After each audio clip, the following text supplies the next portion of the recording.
I love him. I don't want to hear nothing you got to say about that racist stuff. And don't be looking at me on the news hating on me because I'm standing up for somebody that deserves to be standing up for. Get off the man's back. Let him do his job. He's doing the right thing. Back up off of him. And Grandma said it.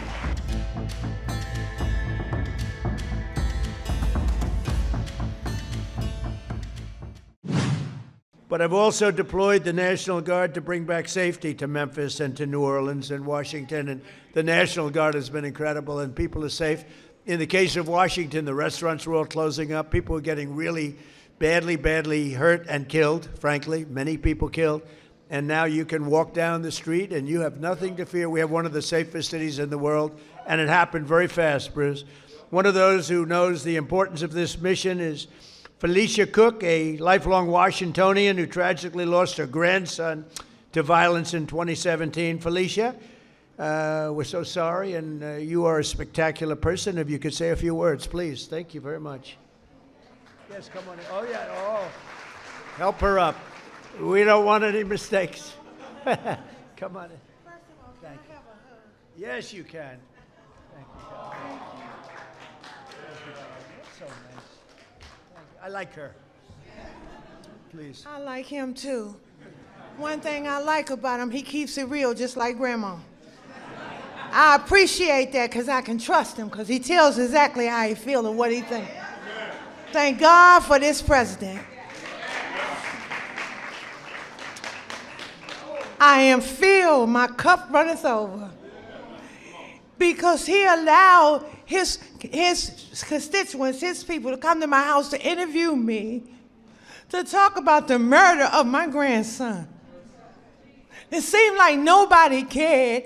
I'm an advocate for murder. I marched, I rallied, I pulled out other families in the District of Columbia that had murders and did not have answers.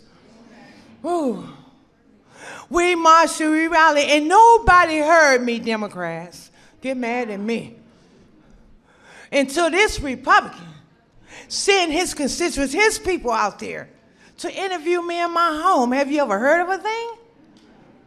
Then they invited me twice before Congress to testify for the beautiful bill that's going to change crime in the district. If you kill somebody, okay, you take a life, you do life. Just that simple. If you do a harsh crime, you do harsh time. Just that simple.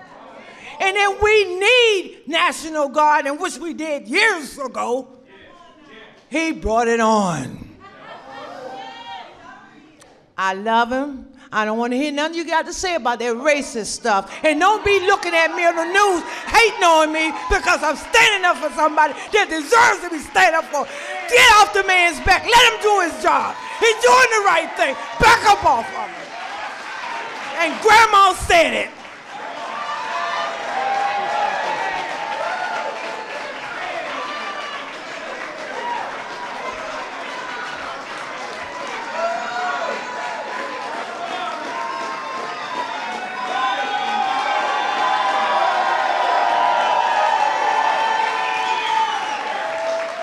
Wow, that's pretty good. When is she running for office? Felicia, when are you running for office, please? You have my endorsement. You have my endorsement, Felicia. Thank you, darling. That's great. What a great, and it's from the heart. Your little baby, right, was just so horribly taken from you.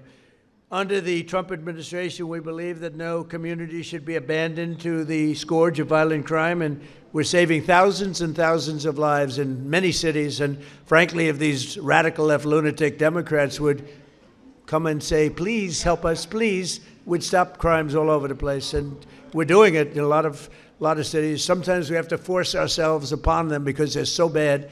And I don't even think they realize what's happening to their cities and their towns. But every town that we go in, every city that we go in, like Washington, Felicia, you feel much safer now, totally safe. You can walk to a restaurant. The restaurants were all closing. Now you can't get a restaurant. The bad news is you can't get into a restaurant. But it's a great thing to see what's happening in Washington. It's a hot place, and hopefully people will be coming in record numbers, and Well, I know we need a little help. You need help in Atlanta. He just said, you're right, Atlanta, we could take care of Atlanta. I'll tell you what, you ought to get them to call me. We could take care of Atlanta so fast.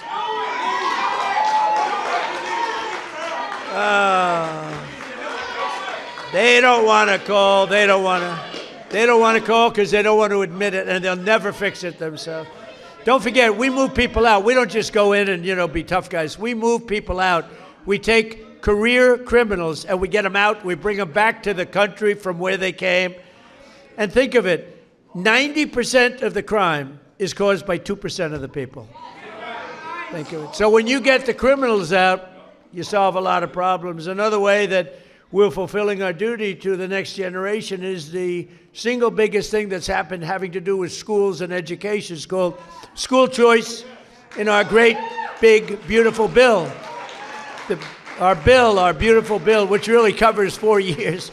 We put it all together. That's why we call it the great, big, beautiful bill. This will help millions of African-American children and ensure that no child is condemned to a failing government or a horrible school. And we have a person here who's fantastic on this subject. Greta, would you please come up? Please, Greta, come on up. Thank you. And her beautiful daughter. Thanks, Greta. Thank you very much. God bless you. Happy to meet you. Well, I ditto. To God be the glory.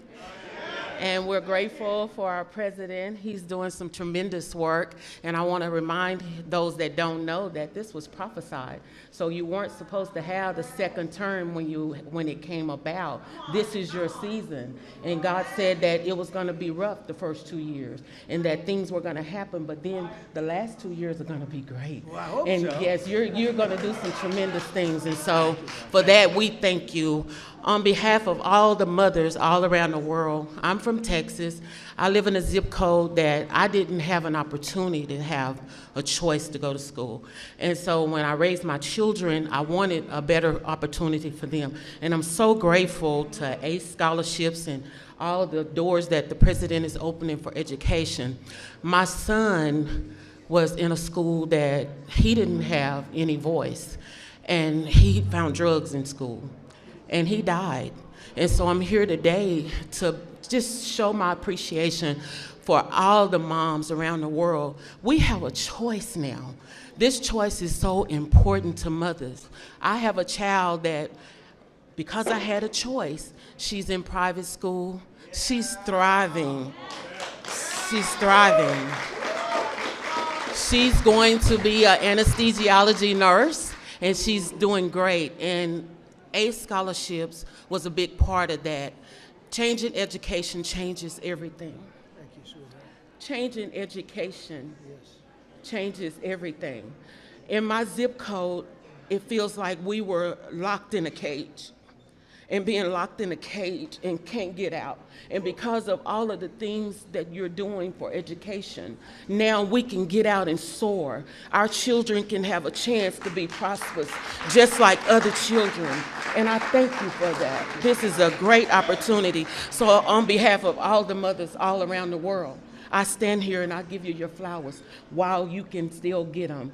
Thank you. Thank you. I appreciate you. Give me a hand. Thank you, sweetheart. And this is here. Look how beautiful. What a beautiful thing. Thank you. Wow, so nice. Thank you very much. Thanks, Greta. So we're calling it end, and I just want to say this is an honor to be here. We celebrate Black History Month. We honor the memory of those who came before us by continuing their legacy and fighting for an American that's really an America that's safe and strong and prosperous. We now have a country that's bigger, better, greater than ever before. I want to thank all my secretaries and all of the people that came here. Our military leaders are here. We have a lot of people that are here, and I want to thank you all.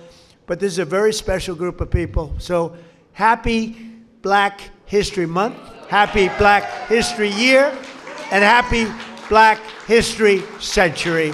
Thank you all. Thank you, Bruce. Thank you.